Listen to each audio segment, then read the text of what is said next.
花市在地新闻，在地人，在地情，继续来到台南的安平，来看这条正特别的普道，就是港仔尾零制店的高白祭。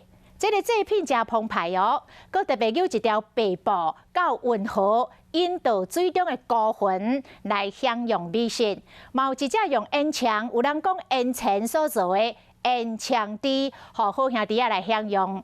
另外早期有一个风俗，讲这个芭乐饺子，食芭乐就放庆子无卫生，所以拜袂当拜芭乐。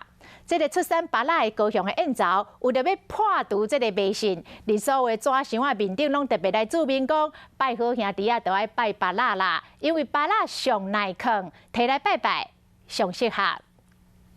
这条白布为台南运河一直铺到这座15尺悬的平架，为什么呢？是因为好兄弟来自四面八方，双边香挑要引领水中的孤魂，顺这条路上花到祭品台才好料的。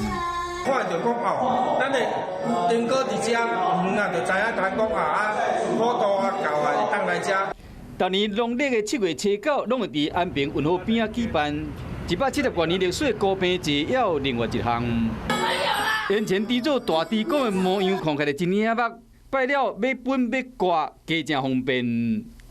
是人看要煎啊，要煮要刮几条啊，我方便。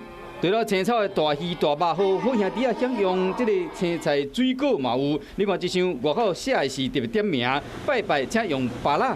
原来早期有一个习俗，饺子的芭乐袂使摕来拜。